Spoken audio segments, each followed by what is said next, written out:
Dans Hunter x Hunter, avec la révélation macabre du sous-sol du V5 et la découverte des 5 calamités de l'humanité, l'étau se resserre.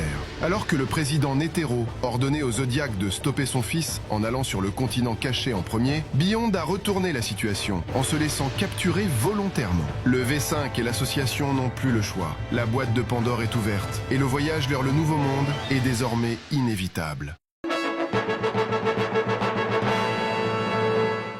Beyond de Netero est maintenu dans une cellule pendant que Cheadle l'interroge, sous le regard passif des autres membres du Zodiac. Beyond prédit que les Zodiacs finiront par le libérer et l'emmener sur le continent caché. Elle rejette cette idée, la qualifiant d'illusion irréaliste. Elle propose d'enregistrer leur conversation, car elle sait que Beyond est à l'offensive.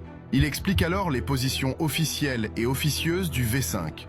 Ailleurs, le V5 et le secrétaire adjoint de l'Agence internationale des permis, Steiner, discutent des précédentes expéditions sur le continent caché.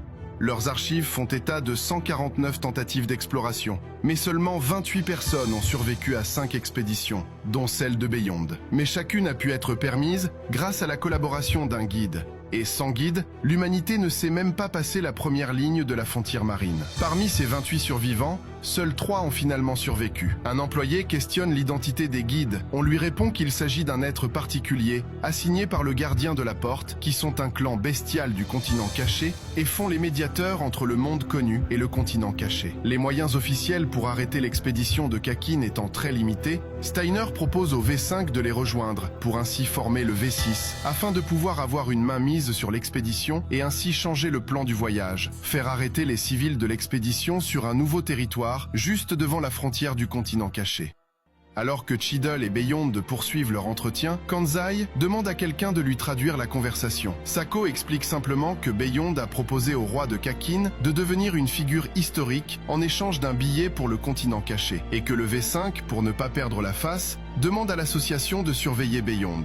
Il propose un marché. Les Zodiacs seront acceptés lors du trajet jusqu'au continent caché, pendant qu'il sera, lui, emprisonné. Lorsque l'expédition sera bien arrivée à sa destination, la vraie guerre commencera.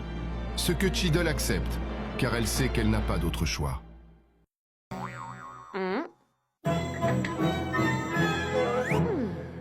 Ailleurs, le navire de transport, la Baleine Noire, est présenté au public. Il peut transporter environ 200 000 personnes, et dans les années à venir, le roi Nasubi enverra 1 million de navires vers le continent caché. Les journalistes télévisés expliquent ensuite que le voyage inaugural transportera Beyond de Netero, le roi Nasubi, et 14 princes.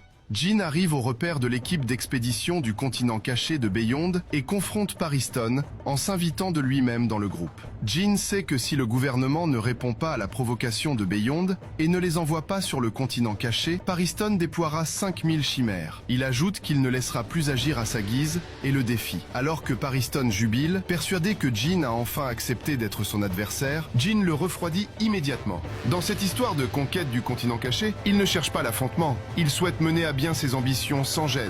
Sinon, il détruira toute personne sur son passage.